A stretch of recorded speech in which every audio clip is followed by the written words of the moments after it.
தண்ணீரை இரத்தமா மாற்றினார் அதிசயம். வெறும் தண்ணீரை இரத்தமா மாற்றினார் அதிசயம். வெறும் தண்ணீரை ராட்சசமாக மாற்றினார் அதிசயம். வெறும் தண்ணீரை ராட்சசமாக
அதிசீக்கிரத்தில் நீங்கள்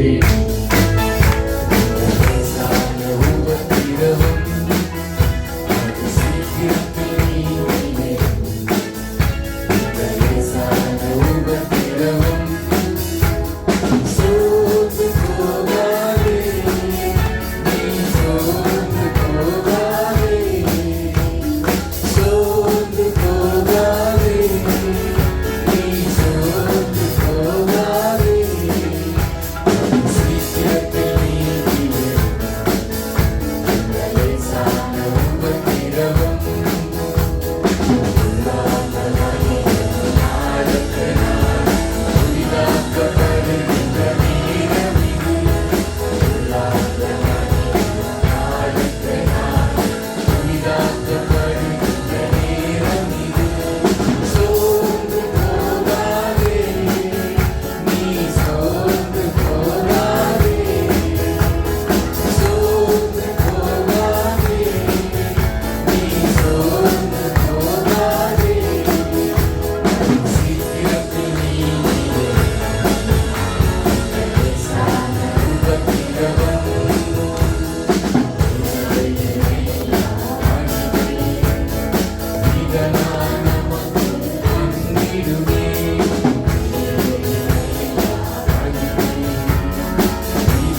பண்ணேன் அப்படின்னா, கிட்டார் ஒன்று வாங்கினேன். கிட்டார் எதுக்கு வாங்கினேன்னா, கிட்டார் கற்றுக்கலாம் அப்படின்னு நான் வந்து கிட்டார் வாங்கினேன். கிட்டார் வாங்கி 2-3 கார்ட்ஸ் எல்லாம் கூட கற்றுக்கிட்டேன். இந்த கையில் இருக்கிற இந்த தோலெல்லாம் பிஞ்சு ரத்தமாயி ரத்த கலரி ஆயிடுச்சு. அதுக்கப்புறமும் நான் வந்து சரி நம்ம விடவே கூடாதுன்னு. அப்புறம் ஆண்டவர் பேசினார் என்கிட்ட. உன்னை நான் எதுக்கு கூப்பிட்டேன்? நான் கிட்டார் வாங்கினது எதுக்காக? எல்லாரும் வாங்குறானே, எல்லாரும் வாசிக்கிறானே, என்ன செஞ்சேன்? நம்ம சில நேரத்தில் என்ன பண்ணுவோம்னா, அடுத்தவனை பார்த்து என்ன பண்ணுவோம்? சூடு போட்டுப்போம். ஆண்டவர் என்கிட்ட பேசினார். நான் உன்னை வாங்க சொல்லலை, நான் உன்னை கிட்டார் வாசிக்கிறதுக்கு என்ன செய்யலை, அழைக்கல. உன்னை எதுக்காக அழைச்சேன்? என்னுடைய வார்த்தை சில நேரத்தில் அடுத்தவன் ட்ராக்கில் ஓட வேண்டியது. மற்றவங்களை பார்த்து யாராவது கம்பேர் பண்ணிங்கன்னா என்ன செய்யுது? வாழ்க்கை ரொம்ப பரிதாபமாக மாறிடும். அதாவது நம்ம பைக்கில் சும்மா தான் போவோம், புருஷன் கூட சந்தோஷமாக தான் போயிட்டு இருந்தது. எழுத்து வீட்டுக்காரன் கார் வாங்குற வரைக்கும் புருஷன் பொண்டாட்டி நல்லா தான் இருந்தாங்க. எப்போ வரைக்கும்? எழுத்து வீட்டுக்காரன். அப்புறம் தான் தெரிஞ்சு என் புருஷன் வந்து இது இல்லை, என்ன இல்லை, சாமர்த்தியம் பத்தல். எப்போ தெரிஞ்சிச்சு? எழுத்து வீட்டுக்காரன் கார் வாங்கும்போது தான் தெரிஞ்சிச்சு. அது வரைக்கும் புருஷன் ஸ்மார்ட்டாக தான் தெரிஞ்சார். கம்பேர் பண்ணால் நாசமாக போக வேண்டியதுதான். சரியா? அவனும் என்ன செய்யணும்? அவனு நியமிக்கப்பட்ட ஓட்டத்தில் ஓட கடவன். ஆமேன். அதனால கர்த்தர் வந்து அப்போ என்ன பண்ணுறது? இந்த கிட்டார் வாங்கிட்டேன்னு என்ன பண்ணுறது ஆண்டவர்? ஆண்டவர் காமிச்சார். இன்னைக்கு பயங்கரமாக ஒரு இசை ஊழியத்தை பண்ணுறவர். இன்னைக்கு கிட்டார் இல்லாமல் இருந்தார், அவர் கொண்டு போய் கொடுத்தேன். இன்னைக்கு பயங்கரமாக ஊழியம் பண்ணிருக்கார், நிறைய வால்யூம்ஸ்லாம் போட்டுருக்கார். ஹல்லேலூயா. அதனால என்ன செய்யக்கூடாது? அடுத்தவன் ட்ராக்ல ஓடக்கூடாது. எபிரேயர் 13ஆம் அதிகாரம்.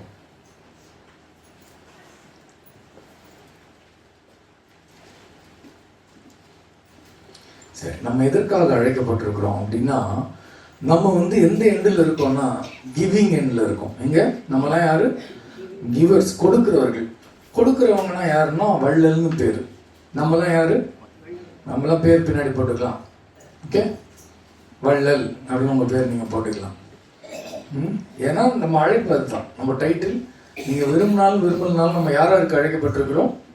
வள்ளலாக இருக்க அழைக்கப்பட்டிருக்கிறோம். அப்போ நம்ம கொடுக்குற கும்பல். நாம கொடுப்பதற்கு இருக்கணுமா? இருந்தால் தான் கொடுக்க முடியும், இல்லாத என்ன செய்ய முடியாது, கொடுக்கவே முடியாது. ஆனால் இருக்கிறத கொடுக்க முடியுமா? சரி, இருக்கிறத கொடுக்கணும் அப்படின்னா இருக்கிறத அங்கீகரிக்கணும். இருக்கிறத அங்கீகரிக்கணும். என்கிட்ட இருக்கிறது ரொம்ப முக்கியமானதுங்கிறத புரிஞ்சுக்கணும். அது இன்னொருத்தனுக்கு தேவை, அது அவனுக்கு என்ன செய்யும்? உதவியா இருக்கணும்ன்ற அறிவும் வேணும். இந்த உதவி செய்யறதுக்கு நிறைய விஷயம் வேணும். நீங்க ஒருத்தரை பார்த்து நீங்க நல்லா இருப்பீங்க அப்படின்னு சொன்னாலே போதும், அவன் 24 மணி நேரம் சந்தோஷமா இருப்பான். அடுத்து 24 ஹவர்ஸ் எங்கே தான் இருப்பான்? சந்தோஷமா இருப்பான். இருப்பானா இருக்க மாட்டானா? அப்போ அடுத்தவனோட 24 ஹவர்ஸோட சந்தோஷம் உங்களை கையில் கொடுத்து வச்சிருக்கிறான். இல்லையா? இது நமக்கு தெரியணும்.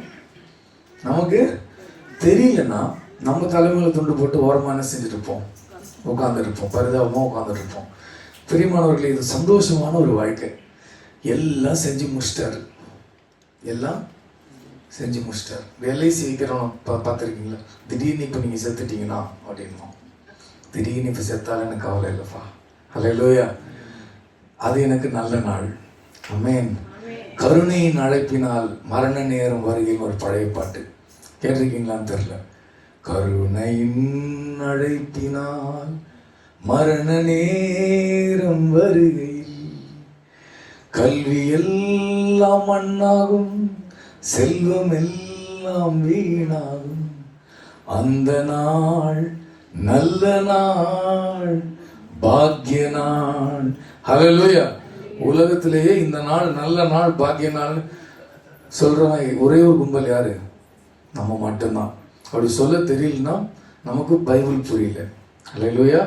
கிறிஸ்தவம் நமக்கு தெரியலன்னு அர்த்தம். அந்த அழைப்புக்கு பேர் கருணையின் அழைப்பினால் மரண நேரம் வருகையில். எல்லாம் அது வரைக்கும் இந்த ஆஸ்தி கீஸ்தி எல்லாம் என்ன ஆயிடும்? மண்ணா போயிடும். ஆமென். வாங்கி வச்ச 1000 ஜோடி செருப்புல ஒரு ஜோடி செருப்பு கூட எடுத்துட்டு போக முடியாது. யார் வாங்கி வச்சாங்க தெரியுமா? ஆமா, 1000 ஜோடி செருப்புல என்ன செய்ய முடியாது, ஒரு ஜோடி கூட பிடிச்ச ஒரு செட்டு கூட என்ன செய்ய முடியாது, எடுத்துட்டு போக முடியாது. எல்லாம் என்ன செஞ்சிடணும், இங்கேயே விட்டுட்டு தான் போகணும். அதனால எல்லாத்தையும் அனுபவிச்சுக்கோங்க, ஆனால் எதையும் லவ் பண்ணிட்டு இருக்காதீங்க. அதெல்லாம் அவ்வளோ ஒர்த்து கிடையாது. ஆமென். இதெல்லாம் மண்ணோடு மண்ணாக போக வேண்டியது. ஆண்டவரிடத்தில் அன்பாயிருப்பது, ஆண்டவரிடத்தில் பொக்கிஷத்தை சேர்ப்பது தான் மிக மிக முக்கியம். இதெல்லாம் ஒன்றுமே கிடையாது. உலக வாழ்க்கை வந்து சும்மா சாதாரணமான விஷயம். ரொம்ப அவ்வளோ பில்டப்லாம் கொடுக்காதீங்க, அவ்வளோ வெயிட்டேஜ்லாம் கொடுக்காதீங்க. உங்களுடைய பிரச்சனைகளுக்கு வந்து பெரிய திரைக்கதை வசனம்லாம் எழுதி ட்ராமடைஸ் பண்ணிருக்காது. அவ்வளோலாம் அது ஒர்த்து கிடையாது. தூசுமா தட்டி விட்டு போயிட்டே இருக்கு. அல்லேலூயா. உங்களுடைய கப்பல் கவுந்து விட்டது, கவுந்து போட்டேன்னா இப்போ அல்லேலூயா. பிறக்கும்போது கப்பலோடைய பிறந்தேன், போகும்போது எதை எடுத்துட்டு போக போகிறோமா? எதையும். காதிருந்த ஊசியும் கடைவழி வராது கான். காதிருந்த ஊசின்னா தெரியல, திருவாணி. கம்மலை மட்டும் இல்லை, திருவாணி கூட உருவாமல் விட மாட்டானுங்க. சரியா, நீ தங்க வைக்கிற வேலைக்கு. அதனால காதிருந்த ஊசியும் கடைவழி வராது கான்.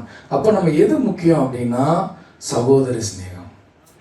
ஆண்டவரத்தில் அன்பா இருங்க, அன்பா இருந்து அன்பை கொடுங்க. அல்லேலூயா. அன்பு கொடுக்கும்போது கூட பணம் கொடுக்கலாம், கூட உழைப்பு கொடுக்கலாம். முதல்ல என்ன கொடுக்கணும்? அன்பு கொடுக்கறது எதுவுமே தேவை கிடையாது. அன்பு இருந்தா போதும் இல்லையா?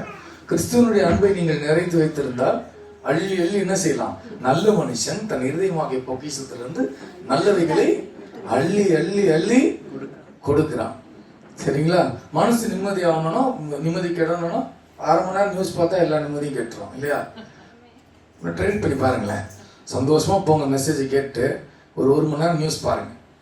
மூஞ்சி அப்போ முன்னாடி ஒரு செல்ஃபி எடுத்துங்க, நியூஸை பார்த்துட்டு ஒரு செல்ஃபி எடுத்துங்க. ஏதாவது ஒரு உங்களுடைய மனநிலை எப்படி இருக்கும்னு பாருங்க.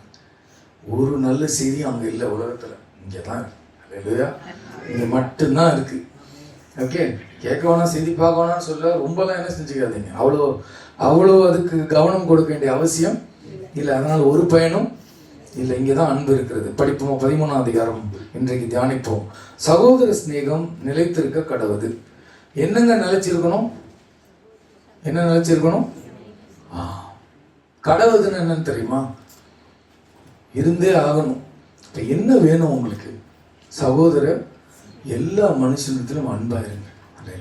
எப்படி எல்லா மனுஷனும் அன்பு காட்ட டைம்லாம் வேணாம். முதல்ல ஒரு மனுஷனை பார்க்கும்போது அன்போடு பாருங்க போதும். ஒரு மனிதனை பற்றி நினைக்கும் பொழுது அன்போடு நினையுங்கள். எல்லா மனிதரையும், எல்லாரையும் நினைச்சிடும் பிரதர், ஆனா மட்டும் அவ்வளோ சொல்லக்கூடாது. சரிங்களா? இயேசு அவனுக்காக என்ன செஞ்சிருக்கிறாரு? ஜீவனை தந்திருக்கிறார். அது இந்த எக்ஸெப்ஷனு ஆண்டவர்கிட்ட ரொம்ப கெட்ட பழக்கம். அட்ஜஸ்ட்மெண்ட்டே இல்லை. கொஞ்சம் அட்ஜஸ்ட் பண்ணி உட்காந்துருப்பா அப்படின்பாங்க. சரி, பஸ்ஸில் கொஞ்சம் அட்ஜஸ்ட் பண்ணிக்கப்பா. ஆண்டவர்கிட்ட அந்த அட்ஜஸ்ட்மெண்ட்டே இல்லை. எவன் மன்னிக்கிறானோ அவனுக்கு மன்னிக்கப்படும். ஸோ இதோடு நிறுத்தினா இதுவே கொஞ்சம், எவன் மன்னிக்க மாட்டானோ மன்னிக்கப்படாது. அதையும் சொல்லிட்டு வரா இல்லையா?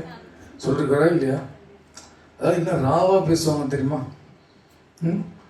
கொஞ்சம் கூட எதில் இருக்கிற என்ன ஃபீல் பண்ணுவான்னு நினைக்காம பேசுறவர் ஆண்டவர். கிளியரா? ஏன்னா இதற்கு மிஞ்சினது தீமையினால் உண்டாகுமா. கொஞ்சம் நீ ஃபீல் பண்ணுவேன்னா தப்பா போயிடும் இல்லையா? நம்ம ஃபீல் பண்ணுவோன்ட்டு எதையாவது அவர் பேசி போய் அதை நீ பிடிச்சிக்கிட்டு ஆண்டவரே சொல்லிட்டாரு ஒரு இடத்துல யாராவது சில பேர் மேல கோவப்பட்டுக்கலான்னு அப்படி ஏதாவது வசனம் கொடுத்துருந்தான்னு வச்சுக்கோங்க, அதை வச்சுக்கிட்டு உலகத்தில் இருக்கிற ஒருத்தனையும் வச்சிருக்க மாட்டோம். அட்ஜஸ்ட்மெண்ட்டே என்ன இல்லை அங்கே இல்லை. நான் என்ன பண்றது இல்லை. சகோதர சிநேகம் நிலைத்திருக்க கடவுது. அந்நியரை உபசரிக்க மறவாதிருங்கள், அதனாலே சிலர் அறியாமல் தேவதூதரையும் உபசரித்தது உண்டு. நீங்கள் உங்க பார்த்து தேவதூதன் வருவான்னு சொல்ல, இவர் உபசரித்தது உண்டுன்னு எங்க கோட் பண்றாரு தெரியுமா? ஆதியாகமம் 18ஆம் அதிகாரம். வீட்டுக்கு போய் படிங்க. இப்போ வேணாம். அங்க 3 பேர் வராங்க. வந்தது யாரு? கர்த்தர். ஆதியாகமம் 18ஆம் அதிகாரத்துல. அப்போ அதை கோட் பண்றாரு. ஸோ அவர் என்ன சொல்றாருன்னா, நீ இந்த மனுஷனுக்கு நீ என்ன செய்யறியோ அவர் எங்க லிங்க் ஆண்டவருக்கு செய்யறேன்னு சொல்ல வர்றாரு. நீங்க மனுஷனை சாதாரணமா நினைச்சிடாதீங்க. உங்க பக்கத்துல இருக்கிற ஆள் ரொம்ப பெரிய ஆள். பக்கத்துல போக சொல்லுங்க, பெரிய ஆள்னு சொல்லுங்க. நீங்க நம்பினாலும் நம்பலனாலும் காண்கிற மனுஷன் ரொம்ப முக்கியமான ஆள் தேவராஜ்யத்துல. நீங்க அல்பமா நினைக்கிற ஆளு இல்லையா? அந்த ஐஸ்வர்யன் வீட்டு வாசல் இருந்த லாசருன்ற அந்த பிச்சைக்காரன் தானே, அவனை பெரிய ஆள்னு கர்த்தர் நினைக்கல. யார் அந்த அந்த ஐஸ்வர்யவான் நினைச்சிருந்தானா என்ன செஞ்சிருப்பான்? அவன்கிட்ட இருந்து காஸ்பிளை கேட்டு அவனுக்கு கொஞ்சம் பிரெட்டு கிட்ட எல்லாம் கொடுத்து இல்லையா, அவனை ட்ரெஸ்ஸு ஏதாவது கொஞ்சம் கவனிச்சிருப்பான்.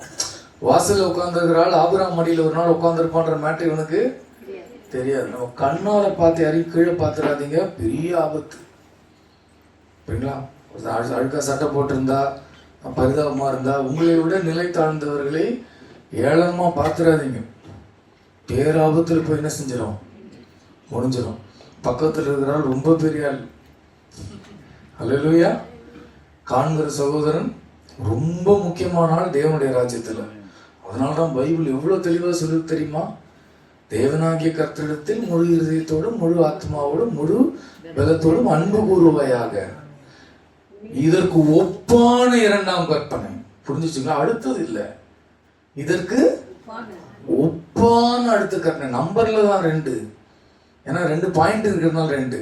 இதற்கு ஒப்பான இரண்டாம் கற்பனை, உன்னை போல் பிறரை நேசிப்பாயாக. கிளியரா? எதுக்காக கிறிஸ்தவ வாழ்க்கை? பிறரை நேசிப்பதற்காக மட்டும்தான் வாழணும். உயிர் வாழறது இதுக்காக மட்டும்தான், வேற எதுக்காகவும் வாழல.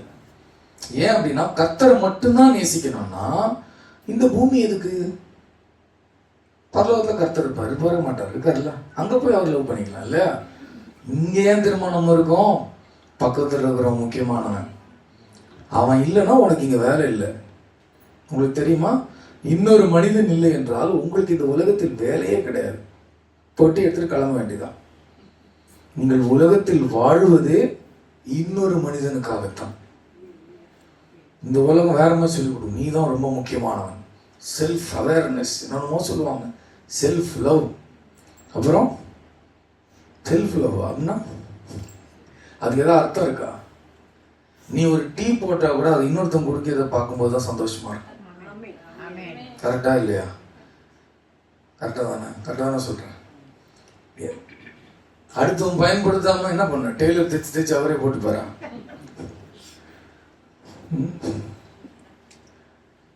இந்தம்மா இங்க ஜன்னல் வை, இங்க கண்ணாடி வை, அங்க பொஃபு வை, இங்க பொச்சு வை, என்னமோ சொல்ல இருப்பார். அவர் பார்த்தா பரிதாபமா போட்டு போற சட்டைய. பிரியமானவர்களே, நம்ம வாழ்வது பிறருக்காகத்தான். ஆமென். அதுலதான் சந்தோஷம் இருக்கு. கட்டப்பட்டிருக்கிறவர்களோட நீங்களும் கட்டப்பட்டவர்களைப் போல அவர்களை நினைத்துக் கொள்ளுங்கள். யாராவது ஜெயிலில் இருந்தாங்கன்னா நீங்க ஜெயிலில் இருந்த மாதிரி நினைச்சீங்கன்னா அப்பதான் பிடிச்சி போட ஆரம்பிச்சிட்டாங்க. கிறிஸ்துவை பற்றி சொல்றவங்களுக்கு துன்புறுத்த அது என்ன சொல்ல வராங்கன்னா, யாராவது கஷ்டப்பட்டாங்கன்னா அவங்களோடு கூட நீங்களும் கஷ்டத்தை என்ன செய்யுங்க, பகிர்ந்து கொள்ளுங்கள், நினைத்து கொள்ளுங்கள். ஃபர்ஸ்ட் அந்த கஷ்டத்தை நினைங்க. டைம் எடுத்து அவங்க இப்போ என்ன கஷ்டப்படுவாங்க, என்ன செய்யணும், ஏங்க அதனால என்னங்க ஒர்த்து, அவன் ரொம்ப முக்கியமான ஆள். அதில் முக்கியங்கிறதுனால மட்டும் இல்லை, அதற்காகத்தான் நம்ம உயிரோடவே வாழுகிறோம். இன்னொரு மனிதனுக்காகத்தான் என்ன செய்யறோம், நம்ம உயிரோடு வாழுகிறோம். ஒரு நாள் இதை மறக்கக்கூடாது. ஓகே, நீங்களும் சரீரத்தோடு இருக்கிறவர்கள் என்று அறிந்து தீங்கு அனுபவிக்கிறவர்களை நினைத்து கொள்ளுங்கள். நீனும் அதே சரீரத்தில் தான் இருக்க, உனக்கு இந்த துன்பம் வரதுக்கு ரொம்ப நாள் ஆகாது என்பதை நினைத்து. அல்லேலூயா. இன்றைக்கு யாரோ ஒரு துன்பப்படுகிறார்னு கேள்விப்பட்டா நாம் என்ன செய்யணும், முதல்ல நினைக்கணும் அந்த துன்பம் எப்படி இருக்கும், அவங்க இப்போ எப்படி போயிட்டு இருப்பாங்க. நேரம் எடுத்து என்ன செய்யணும், கருசி நினைச்சா நம்ம என்ன செய்வோம், விசாரிப்போம், உதவி செய்வோம், ஜெபிப்போம் இல்லையா. அடுத்ததுதான் ஆக்ஷன். முதல்ல தாட்ல வந்தாதான் நினைவுல சிந்திக்கவே மாட்டாங்க, அடுத்தவங்களை பத்தி கேட்க கூட மாட்டாங்க இல்லையா. கேட்காது அவங்களுக்கு என்ன காது, காது அந்த காது வச்சிருந்தா ரொம்ப கஷ்டம். பிறர் சொல்லுவதை கேளுங்கள். ஆமென். அல்லேலூயா. ஏன்னா அவங்க சொல்றதை நீங்க கேட்கலன்னா நீங்க சொல்றது ஆண்டவர் கேட்காம போறதுக்கு நிறைய வாய்ப்பு இருக்கு. ஏன்னா ஆண்டவர் சொல்லிட்டாரு, இந்த சிறியவரில் ஒருவனுக்கு எதை செய்தாயோ அது எனக்கு. ஒருத்தன் உங்ககிட்ட பேசணும்னு நினைச்சா காது கொடுத்து என்ன செய்யுங்க. அப்புறம் நீங்க பேசணும்னு நினைச்சு ஆண்டர்கிட்ட போகும்போது அவர் திருப்பிட்டு போயிடுவாரு. நான் கூப்பிடுகிறேன் அவர் கேட்கவில்லையே, நான் பேசினப்போ நீ கேட்டியான்னு கேட்பார். நீங்க எப்போ ஆண்டவரே பேசுனீங்க? சின்ன பசங்க ஸ்கிப் நடிச்சு காமிச்சாங்க இல்லையா, ஓவரா பண்ணிச்சுல ரக்ஷா. அப்போ இந்த சிறியவருக்கு ஒருவருக்கு நீ எதை செய்தாயோ அதை எனக்கே செய்தாயோ. ஆமென்.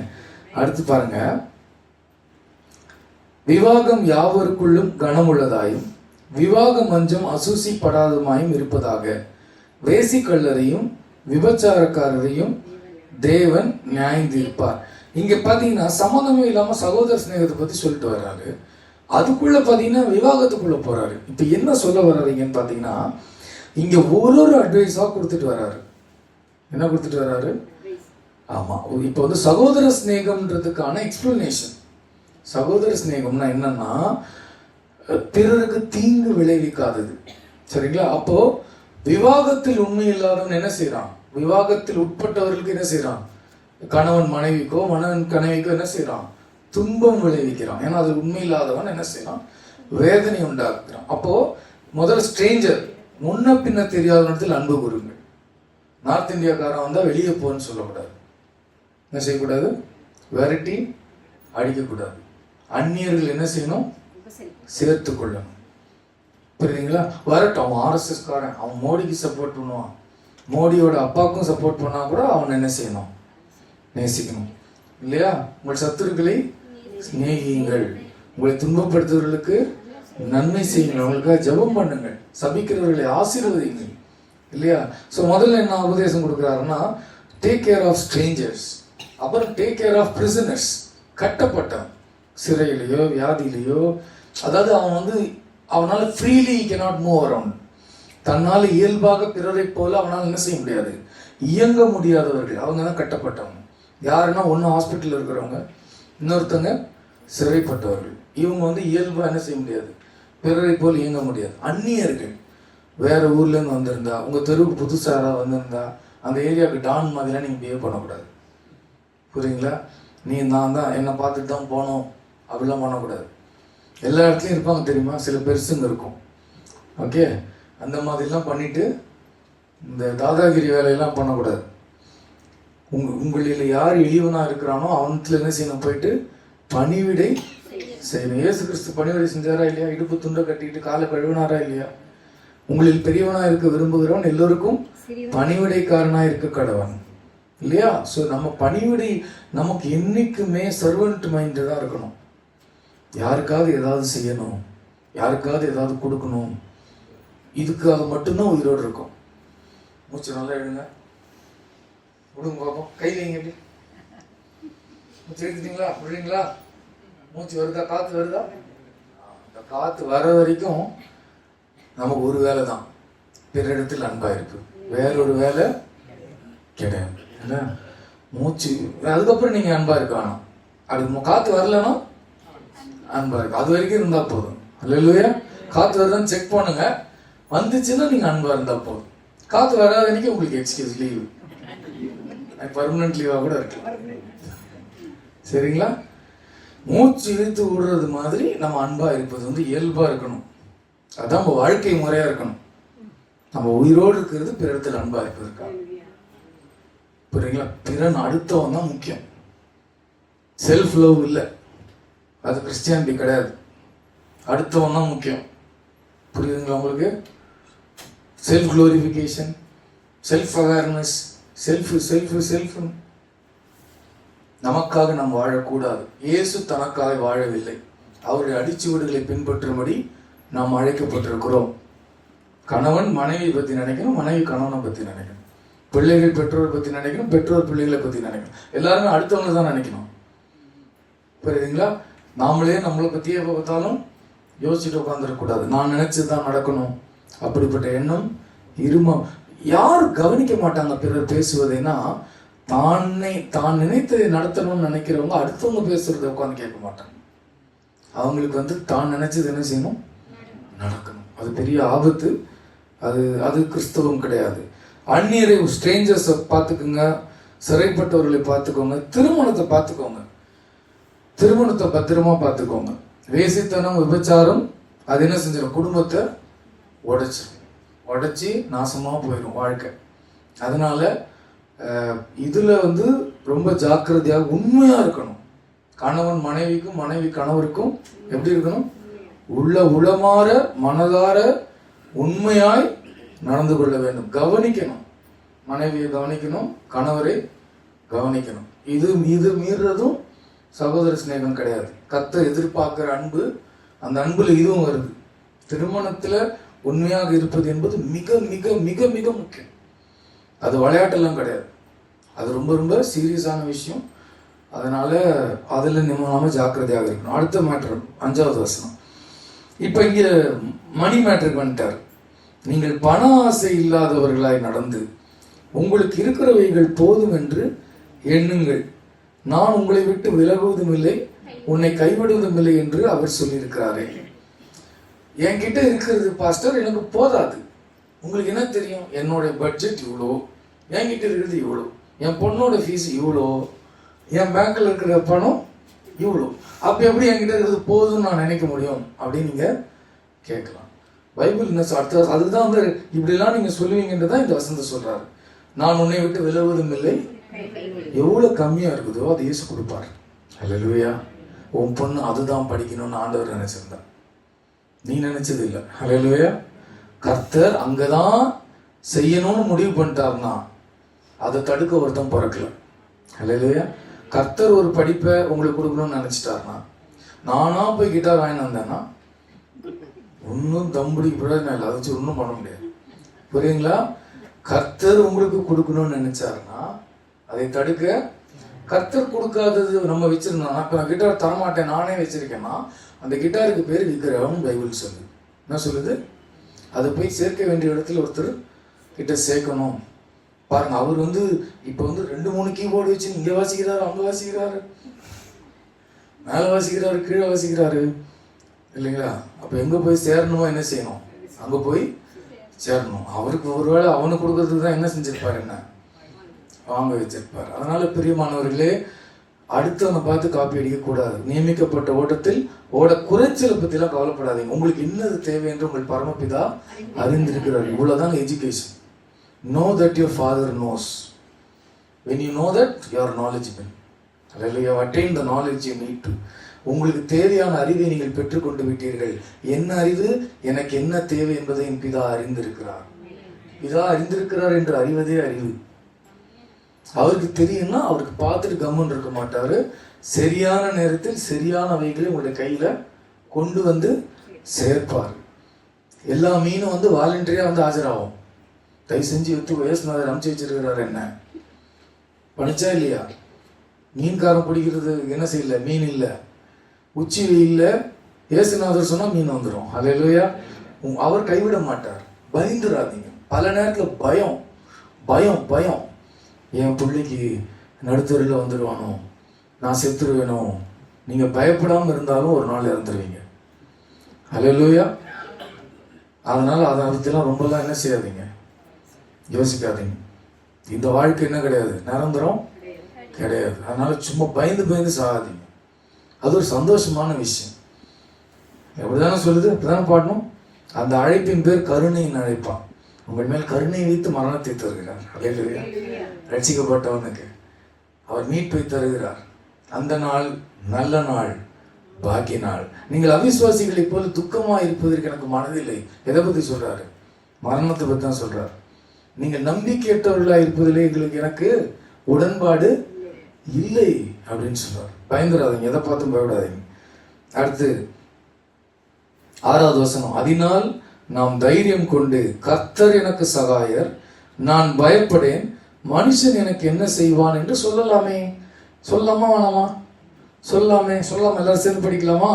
கர்த்தர் எல்லாம் படிக்கலாமா சேர்ந்து? கர்த்தர் எனக்கு சகாயர், நான் பயப்படேன், மனுஷன் எனக்கு என்ன செய்வான். அல்லேலூயா. நான் பயப்பட மாட்டேன். நான் பயப்பட மாட்டேன். பயப்பட வேண்டிய அவசியம் இல்லை. வேலை போயிடுமான்லாம் பயப்படாதீங்க. அல்லேலூயா. ஒரு இடத்துல வேலை போயிடுமான்னு முதல்ல பயப்படுறது நிறுத்துங்க.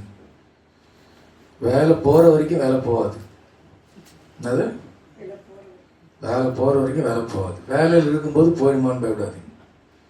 போனதுக்கப்புறம் போயிடுச்சு, இனிமேல் கவலைப்பட்டு ஒரு பிரயோஜனமும் கிடையாது. அதனால் கவலைப்படாதீங்க. புரியுதா? சொல்ல வருது புரியுதா? ரொம்ப பயப்படணும்னு கவலைப்படணும்னு ஆசையாக இருந்ததுன்னா 5 நிமிஷம் ஆனால் டைம் வச்சுக்கோங்க. ஓவராக கவலைப்படுறதுக்கு பயத்துக்கும் கவலைக்கும் வருத்து கிடையாது. பிரதர் பயப்படாமலே கவலையே படாமல் போர் அடிக்குது, டெய்லி கவலைப்பட்டே பழகிட்டேன், பயமாக இருந்து ப்ராக்டிஸ் ஆகிடுச்சின்னா டெய்லி ஒரு அலாரம் வச்சு ஒரு 10 நிமிஷம், பயத்துக்கு ஒரு 10 நிமிஷம், கவலைப்படுறதுக்கு கவலை டைம், ஃபியர் டைம், அதுக்கு மேலாம் கொடுக்காதீங்க. அவ்வளோ வருத்து கிடையாது. அல்லேலூயா. சரிங்களா?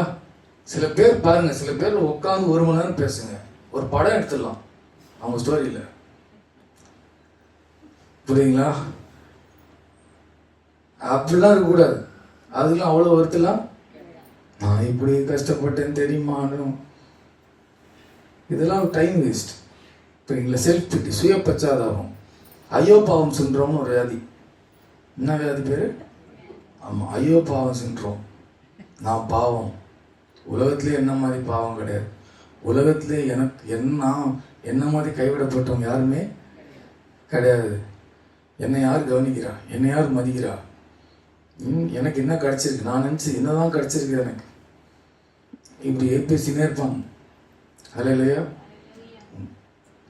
தேவையில்லாமல் வாய் கிடச்சிருக்கு உனக்கு, அதை மட்டும் என்ன செஞ்சுருக்கலாம், இதை எடுத்தவர் அதை எடுத்தவர் அதையும் சேர்த்து எடுத்துருக்கலாம். கொஞ்சம் திருவாயை மூடணும். என்ன செய்யணும்? அதை புத்தி விளங்க திறக்கணும்னு பைபிள் சொல்லுது.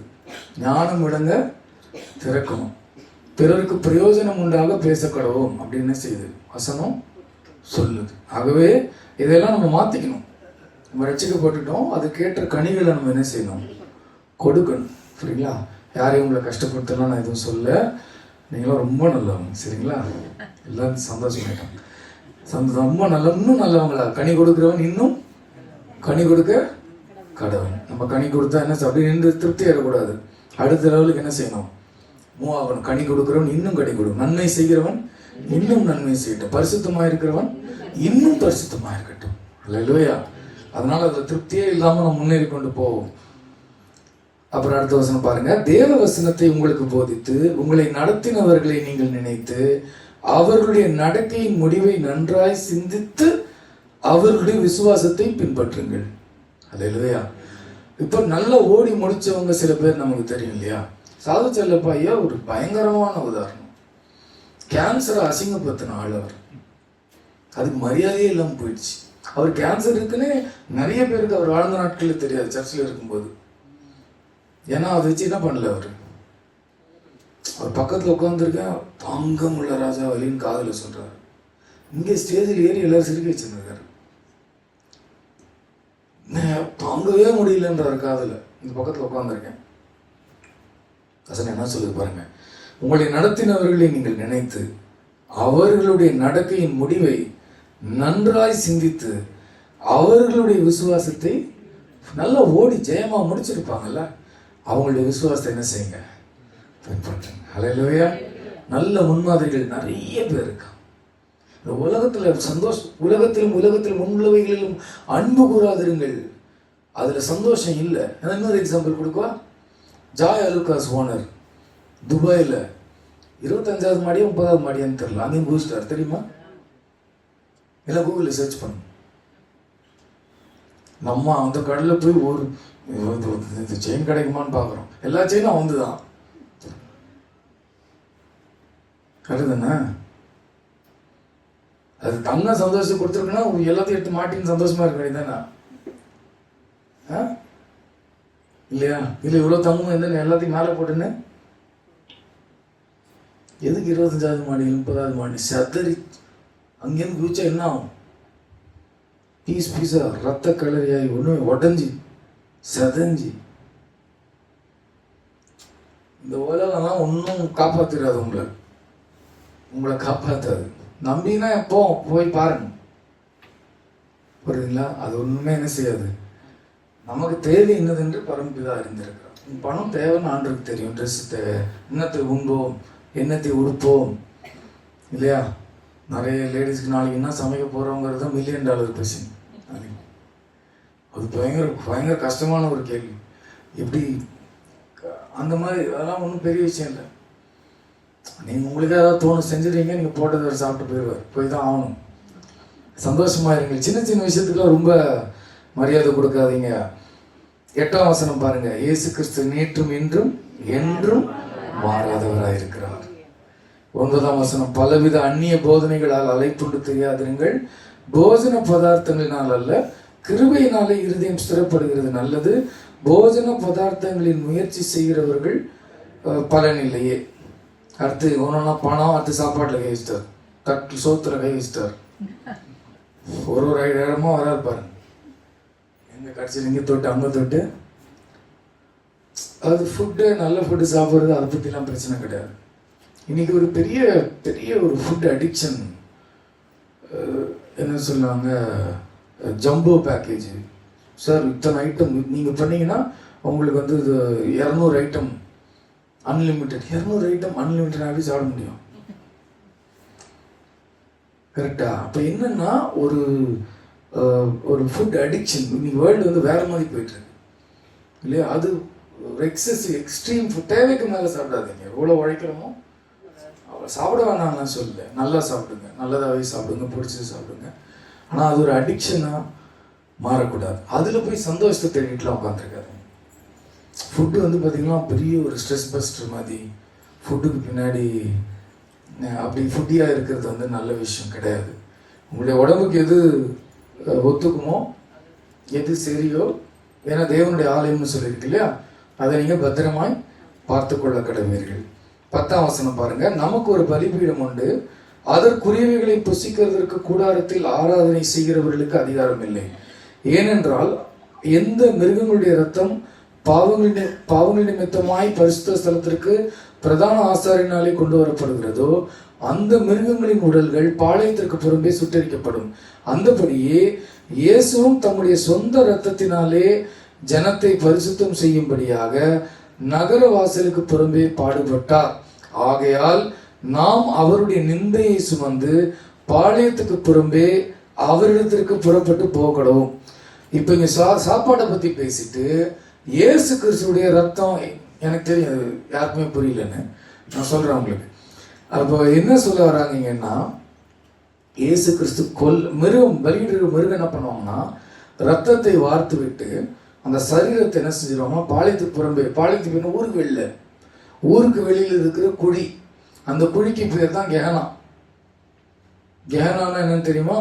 நீங்கள் பாதாளத்தில் போய் புழுக்கள் சாகாமல் இருக்கும்னு அவர் சொல்றது. என்னன்னா, இஸ்ரேலில் வந்து ஊருக்கு வெளியே, இப்போ ஃபார் எக்ஸாம்பிள் குஷ்டரோகி செத்து போயிட்டான்னு வச்சுக்கோங்க, அந்த குஷ்டரோகிக்கு முறைப்படி என்ன நடக்காது, அடக்க ஆராதனை நடக்காது.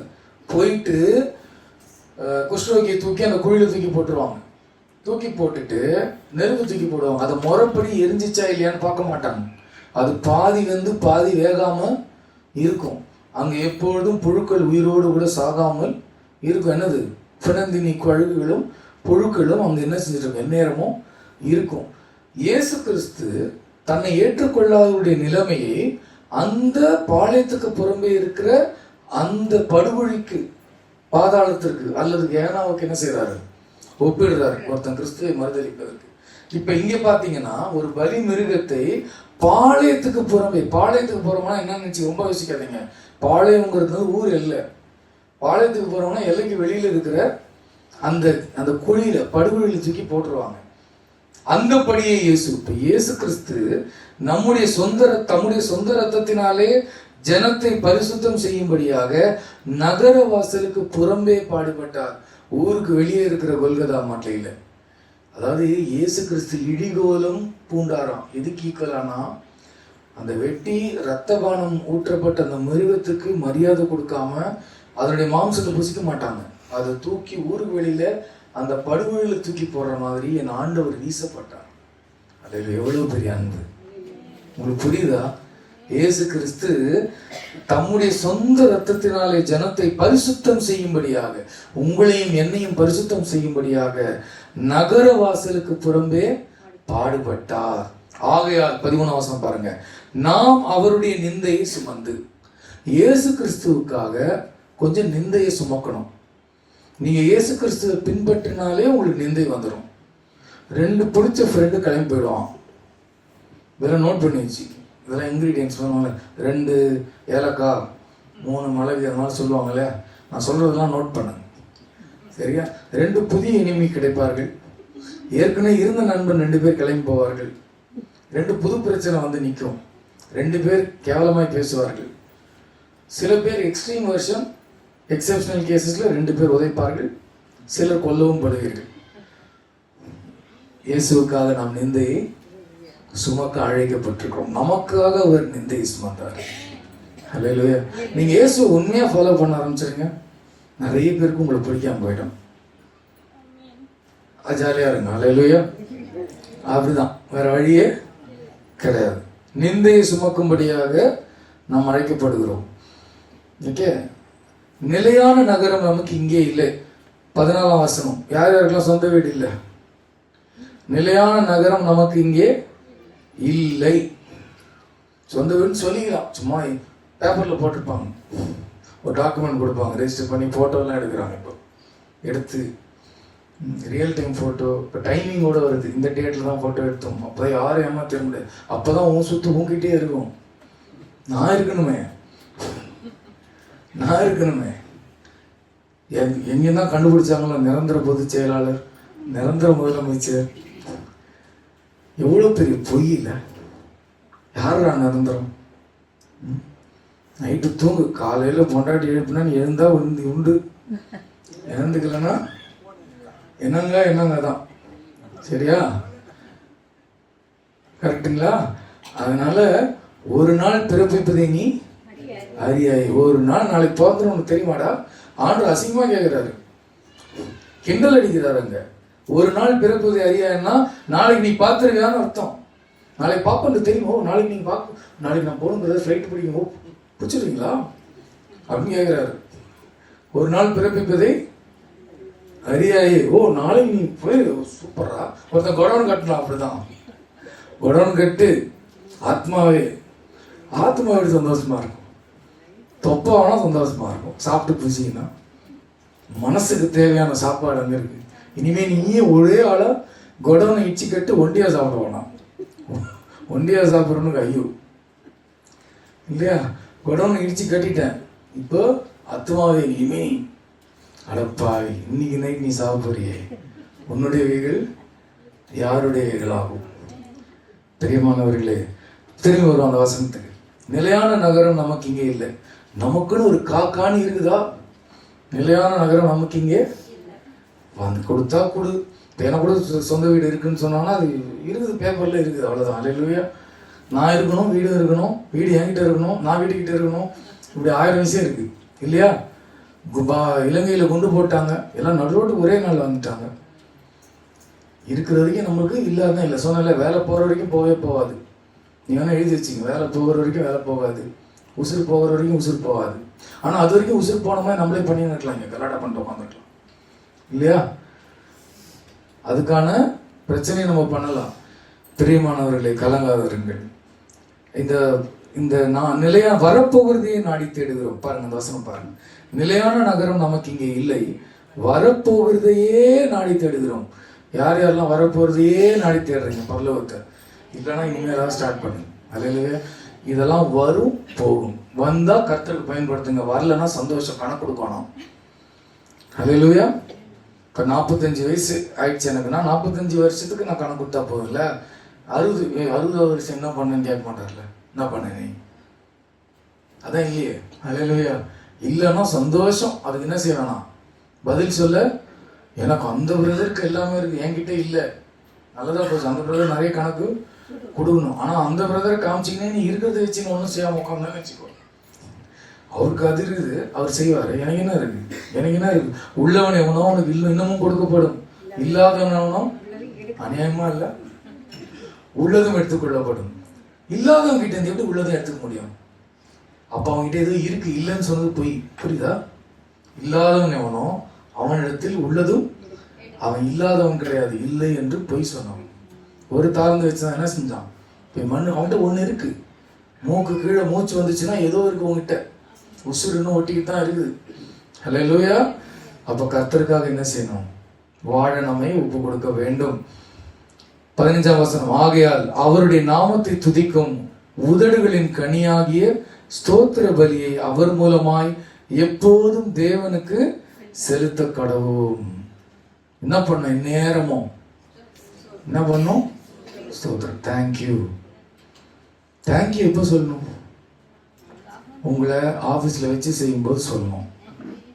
புரியுங்களா? யாருமே உங்களை மதிக்கலைன்னா சொல்லணும். உங்களை அவமானப்படுத்தும் போது சொல்லணும். ஏன் சொல்லணும் சொல்லுங்க? பாளையத்துக்கு பிறகு எண்ணெயத்துக்கு போட்டாங்க இயேசு. அல்லேலூயா. நானும் பங்காளி ஆயிட்டேன். யாரோட பங்காளி? ஒன்று தெரிஞ்சுக்கோங்க, உங்களுக்கு இந்த முள்முடிக்கு பங்காளி ஆகாம கிரீடத்துக்கு பங்காளியாக வந்துடாதீங்க. அல்லேலூயா. நம்மளே சொல்லுவோம்ல, கஷ்டப்படும் போது வரல, இப்போ கிளம்பி வந்துட்டியா? எப்பமா இல்லையா? நான் தன்னந்தனியா கடந்தேன், என்னை பார்க்க வரல. ஆண்டவர் கேட்பார். ஆமென். பாடுகளுக்கு நாம் பங்காளிகளாக இருந்தால் பரலோக மேன்மைக்கும் பங்காளிகளாக இருக்கும். நிந்தை அவமானத்தை ரொம்ப கஷ்டமான விஷயம்லாம் பார்க்காதீங்க. அது வாய்ப்பு, அது பாக்கியம். அல்லேலூயா. அது எல்லாருக்கும் கிடைக்காது. சில பேருக்கு தான் ஆண்டவர் நிறைய கொடுக்குறாரு. ஆமென். நான் தான் உலகத்திலே நிறைய பாடுபடுறேன்னா சந்தோஷமா இருங்க. ஆனா எவனை கேட்டாலும் அதான் சொல்லிட்டு இருக்கான். நான் ரொம்ப என்ன செய்யறேன்? கஷ்டப்படுறேன். ஸ்டாண்டர்டா சொல்லிட்டு இருக்கிறான் எல்லாருக்கும். நான்லாம் கஷ்டப்படலைங்க. அல்லேலூயா. எங்கள் லைஃப்ல கஷ்டமே கிடையாது. எனக்கு என்ன கஷ்டம்? ஏசு டேக் டைவர்ஷன் அங்கே கொடுத்து நான் திரும்பி தூங்கிடுவேன். அல்லேலூயா. அதனால எனக்கு எந்த கவலையும் கிடையாது. நான்லாம் கஷ்டப்படலைங்க. நான் ரொம்ப சந்தோஷமா இருப்பேன். உரம் போடக்கூடாது. சரி, நான் கஷ்டப்படவே இல்லை, இனிமேல் கஷ்டப்படுறதாவும் இல்லை. சரிங்களா? எனக்காக ஆண்டவர் எல்லாத்தையும் பாடு. எனக்கு அவமானத்தை சகிக்கிற படம் மாதிரி கூட தெரியல, சகிக்கிறதே இல்லை. நான் பற்றி வெரி குட், சந்தோஷம், போயிட்டே இருப்பேன். அவ்வளோ இல்லையோ, அதெல்லாம் ஒரு விஷயமே கிடையாது. எல்லாருடைய வார்த்தைக்கும் ரொம்ப முக்கியத்துவம்லாம் கொடுக்காதீங்க. முக்கியத்துவம் கொடுக்க வேண்டிய வார்த்தை இங்கே இருக்குது. எல்லா வார்த்தையும் நினச்சி உங்களுக்கு தெரியுமா பிரதர், 1977 கல்யாணம் ஆன வருஷம் அன்னைக்கு அவர் என்ன சொன்னார் தெரியுமா? அட கடவுளை, போன வாரம் என்ன மெசேஜ் கொடுத்தாரு? ஆமிட்டன் வரை கேட்குறாரு. திருவிழாவில் காணாம போன குழந்தை மதி முடிக்கிறது. 1977 அன்னைக்கு என்ன சொன்னாங்க தெரியுமா? அப்போ எவ்வளோ வாட்டி தியானிச்சிருப்ப நீ உட்காந்து இரவும் பகலுமாக. கர்த்தருடைய வேதத்தில் பிரியமா இருக்கிற மனுஷன் பாக்கியமானா. இது அந்த பொம்பளை சொன்னது ஏன் நினைச்சுன்னு உட்காந்து. பிரியமானவர்களே, நம்மளே வஞ்சித்து கொள்ளக்கூடாது. அவ்வளோலாம் மரியாதை கொடுத்து சுத்தாதீங்க. சரிங்களா? நல்ல வார்த்தைகள், அதாவது பக்தி ஆவிக்குரிய வார்த்தைகள். நான் சொன்னது கர்த்தருடைய வேதத்தோடு ஒத்து இருந்தா அதுக்கு கவனிச்சு செய்ய கொடுங்க. கர்த்தருடைய வேதத்துக்கு ஒத்து இல்லாததுக்கு நீங்க என்ன செய்ய வேண்டியதில்லை, அவ்வளோ மரியாதை கொடுக்க வேண்டிய அவசியம் இல்லை. நான் சொன்ன ஜோக்கெல்லாம் நீங்க மறந்துடலாம். வசனத்தை என்ன செய்ய முடியாது, மறக்கக்கூடாது. எதை நினைச்சுக்கணும், எதை விடணும்னு நமக்கு என்ன செய்யணும்? பாடியில எக்ஸ்கிரீட்டரி சிஸ்டம் ஒன்று இருக்கு இல்லையா?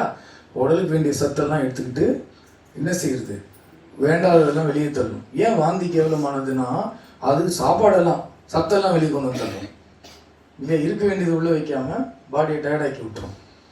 பிரியமானவர்களே, நாம ஜாக்கிரதையா இருக்கணும். நாமே ஏமாற்றிக் கொள்ளக்கூடாது. என்ன செய்யணும்? எந்நேரமும் துதிக்கும். ஆகையால் அவருடைய நாமத்தை துதிக்கும் உதடுகளின் கனியாகிய ஸ்தோத்திர பலியை அவர் மூலமாய் எப்போதும் தேவனுக்கு எப்பெல்லாம் செலுத்தணும்? ஆமா, காலையில, மத்தியானம், சாயந்தரம், நைட்டு, நடுராத்திரி அது சொன்னா போதும். அல்லேலூயா. நேரம் கிடைக்கும் போதெல்லாம் வெற்றி பெறும்போது சொல்லுங்க, தோல்வி பெறும்போது சொல்லுங்க, சபிக்கும் பொழுது சொல்லுங்க, வாழ்த்தும் போது சொல்லுங்க. தோக்கும்போது, தோல்வின்னே ஒண்ணு கிடையாது. நமக்கு என்ன தோக்குறது? ரிசல்ட் பத்தியெல்லாம் நமக்கு கவலை கிடையாது. அல்லேலூயா. உண்மையா இருக்க அழைக்கப்பட்டோம், உண்மையா இருப்போம். என்ன அவுட்புட் வந்தாலும் அவராச்சு, அவரோட பிள்ளையாச்சு, எனக்கு நான் வந்துச்சு. அல்லேலூயா. இந்த ஜீவன் எந்த இல்லை. ஆமென். இந்த வாழ்க்கை எந்த என்ன கொண்டு என்ன செய்யணும்னு அவர் நினைக்கிறாரோ அதை நினைச்சிட்டு நீ வெற்றி அடைந்தீங்களா தோல்வி அடைங்க. எனக்கு தோல்வின்னு ஒரு டிபார்ட்மெண்ட்டே தூக்கிட்டாரு. எனக்கு நான் தோக்க வாய்ப்பே இல்லை. அல்லேலூயா. தோக்கிறதுக்கு வாய்ப்பே இல்லை. ஜெய கிறிஸ்து என்னை ஜெயத்திற்காக அழைத்திருக்கிறார். ஆனா நீ ஜெயிக்கிறதுன்னு சொல்றது என்னன்னு எனக்கு தெரியாது. இந்த பூமியில இவ்வளவு பணம் சேர்த்து வச்சுட்டா நீ வச்சுக்கோ. வெற்றிக்கு ஒரு ஸ்ட்ராட்டஜி போட்டு இது நடக்கலையான்னு கேட்டுட்டு இருந்தா காமெடி பண்ணுவார். அவர் வெற்றின்னு சொல்றதே வேற. நீ கவலைப்பட வேண்டிய அவசியம் இல்லைங்கிறார். நீ பயப்பட வேண்டிய அவசியம் இல்லைங்கிறார். அல்லேலூயா. இதுதான் வெற்றி. நீ தைரியமா இருக்கலாம். இப்போ கிருபாசன தண்டை நான் தைரியமா வர முடியுன்றது வெற்றி. உன்னதங்களில் அவரோடு கூட அமர பண்ணியிருக்கிறார் எபேசியர் சொல்லுது, அது வெற்றி. இயேசு பக்கத்திலே உட்காந்துட்டேன், இதுக்கு மேலே அங்கே உயருது. உன்னதங்களில் இப்போ அவரோடு கூட அமர பண்ண அப்படின்னா என்ன அர்த்தம் தெரியுமா? அப்படின்னா என்ன அர்த்தம் அந்த வசனத்துக்கு?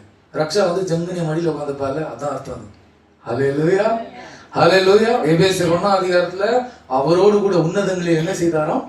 அவரோடு கூட அமர பண்ணார், கட்டி அணைச்சிக்கிட்டு. ஹல்லேலூயா. கூட அமர பண்ணினார். அவரோட கூட அமர்ந்து நாம இனிமே எங்கேருந்து உயருது? கர்த்தர் உங்களை உயர்த்துவார். இதுக்கு மேலே எங்க உயருது? இதுக்கு மேல உயரணும்னு நினைச்சவனு பேர் பிசாசுன்னு பேர் வச்சிருக்காங்க இல்லையா? அவன் சொன்னான், உங்க மேலே வானங்களிலே ஏறுவேன். கர்த்தருக்கு மேலே ஏற முடியாது இல்லையா? ஏறதுக்கு ட்ரை பண்றவங்க பேர் பிசாசு. கர்த்தரோடு கூட தான் நம்ம இருக்கோம். ஏற்கனவே பிள்ளைங்களாக சேர்த்து கொண்டார், மகனாக ஏற்றுக்கொண்டார், மகளாக ஏற்றுக்கொண்டார். என்ன இன்னும் உயர்த்தணும்னு அப்பா பிதாவே என்று கூப்பிட பண்ணுகிற புத்திரஸ்வீக உரிமையை தந்திருக்கிறார், அதிகாரத்தை தந்திருக்கிறார். இன்னும் எப்ப பார்த்தாலும் என் பிச்சைக்கார கோலம் என்ன இல்லை உங்ககிட்ட? சும்மா பர்ஸை பார்த்துட்டு பேங்கை பார்த்துட்டு அக்கௌண்ட்டை பார்த்துட்டு இல்லை இல்லைன்னா அது கிடக்குது குப்பை. சில பேர்கிட்ட 5000 குப்பை இருக்கும், சில பேர்கிட்ட 50,000 குப்பை இருக்கும். இருந்துட்டு போகுது. நிறைய குப்பை கூட இருப்பான், இருந்துட்டு போகுது. உங்களுக்கு இன்னும் தேவை என்று உங்கள் பரமபிதா அறிந்திருக்கிறார். உன் தேவை உன் காலில் வந்து விழும், கையில இல்லை. எத்துக்கோ ஏசுன ஒரு உதப்பாருன்னு சொல்லும். நீ எத்துக்கலன்னா ஏசு என்ன உதப்பாரு. மீனெல்லாம் வந்து வாலண்டரி சரண்டர் ஆயிடுச்சு. வலது பக்கத்தில் போடு. இது பெரிய ஃபிஷர்மேன் இதில் படிச்சிருக்காரு, எம்எஸ்சி படிச்சிருக்காரு, ஜீசஸ் கிரைஸ்ட். தச்சு வேலைக்காரரு, இடது பக்கம் போடாது, வலது பக்கத்தில் போடு. வலது பக்கத்தில் எப்படி மீன் வந்துச்சு? ஒரு போட்டு வலது பக்கத்துக்கு இடது பக்கத்துக்கு எவ்வளோ தூரம்? இங்கே இருக்கிற மீன் அங்கே வராதா? 133 பெரிய மீன்களா தெரில, 5 கிலோவா 10 கிலோவா 15 கிலோவா தெரில ஒரு மீன் இல்லையா? 133 10 கிலோ என்ன ஆச்சு? 1330 கிலோ. எங்கேருந்து வலையை எழுக்கிறது சொல்லு? அந்த பக்கம் இல்லையா, வலது பக்கத்தில் போடுதுன்னு நினைச்சு மீன் எல்லாம் வந்து சரண்டர் ஆயிடுச்சு. கவலைப்படாதீர்கள், உங்களுக்கு என்ன தேவை என்று உங்கள் பரமபிதா அறிந்திருக்கிறார். கடைசி வசனம் 16ஆம் வசனம்.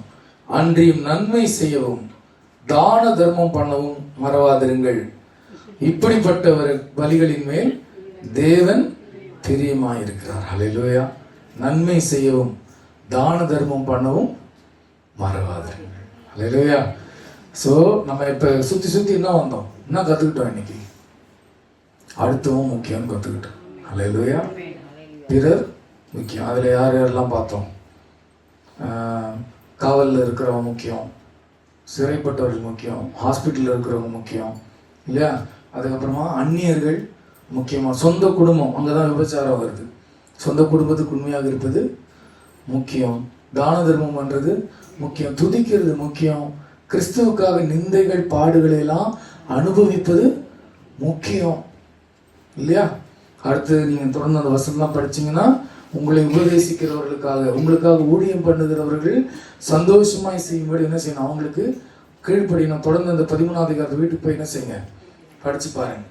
படிச்சு பார்க்கும்போது நம்ம எப்படி வாழணும்னா பிறனுக்காக வாழணும். திரும்பவும் சொல்றேன், சேவை செய்வது, ஊழியம் செய்வது, இதெல்லாம் இந்த பூமியில மட்டும்தான் செய்ய முடியும். இதெல்லாம் பரலோகத்தில் செய்ய முடியாது. குறைச்சல் உள்ளவன இங்கே தான் கிடப்பான். குறைச்சல் உள்ளவர்கள் அங்கே இல்லை இல்லையா? துன்பப்படுகிறவர்கள் அங்கே இல்லை. இன்னொரு வாய்ப்பு இல்லை. இந்த ஒரு வாய்ப்பை நாம் சரியாக பயன்படுத்திக் கொள்வோம். நாம் ஜெபிப்போம். அன்பின் ஆண்டவரே, நாங்கள் கேட்ட வசனத்தின்படி எங்கள் வாழ்க்கையை நாங்கள் அமைத்துக் கொள்ள எங்களுக்கு உதவி செய்யும். உடைய திருக்கரத்தில் எங்களை அர்ப்பணிக்கிறோம். இயேசுவின் நாமத்தில் பிதாவே, ஆமென். அறிவிப்புகளை கவனிப்போம்.